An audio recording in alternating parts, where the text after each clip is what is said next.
ఉదయే బ్రహ్మస్వరూపం, మధ్యాహ్నే తు మహేశ్వరః, సాయంకాలే తు స్వయం విష్ణుః, త్రయామూర్తి దివాకరః. ముందుగా సూర్య భగవానునికి నమస్సుమాంజలి తెలియజేస్తూ, యోగ విద్యను అందించిన ఆదియోగి పరమశివునికి, యోగ విద్యను అందించిన ఆదియోగి పరమశివునికి, ఆ మహాయోగ విద్యని మనకి పతంజలి మహర్షి యోగశాస్త్ర రూపంలో అందించారు. వారిరువురి పాదపద్మములకు నమస్కారాలు.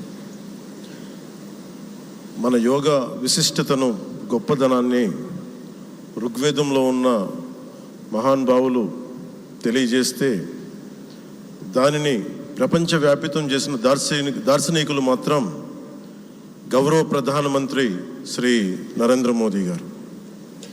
భారతీయ సనాతన ధర్మం తాలూకు విశిష్టతను యోగా ద్వారా విశ్వవ్యాపితం చేసిన ఘనత ఆయన సొంతం. యోగా సాధకులు ఎంతటి దృఢచిత్తాన్ని కలిగి ఉంటారు, ఒత్తిడి జయించి సంకల్ప సాధకులుగా ఎలా నిలబడతారన్న దానికి కూడా మన గౌరవ ప్రధాని శ్రీ మోదీజీ గారు నిలువెత్తు ఉదాహరణ.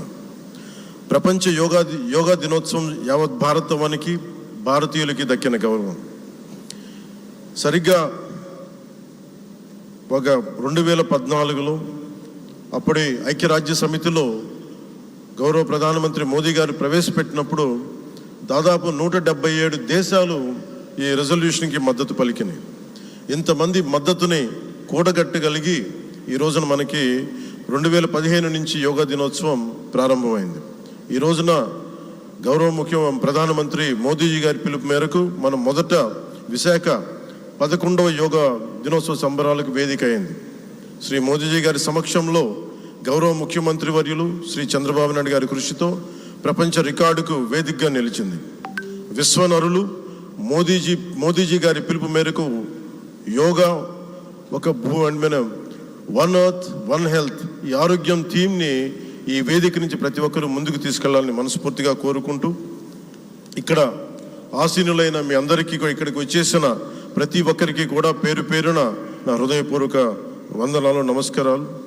అలాగే గౌరవనీయులైన గవర్నర్ గారి శ్రీ అబ్దుల్ నజీర్ జీ గారికి, గౌరవ ముఖ్యమంత్రి శ్రీ నారా చంద్రబాబు నాయుడు గారికి, civil aviation minister Kinjarapu Rammohan Naidu గారికి, అలాగే మనకి AYUSH minister of state independent charge Shri Prataprao Jadhav గారికి, అలాగే వేదిక పైన ఉన్న ప్రతి ఒక్కరికి, గౌరవ కేంద్ర మంత్రివర్యులకి, రాష్ట్ర మంత్రివర్యులకి, ప్రతి ఒక్కరికి పేరు పేరున ధన్యవాదాలు తెలియజేసుకుంటూ సెలవు తీసుకున్నాను. జయ భారత్, జై హింద్.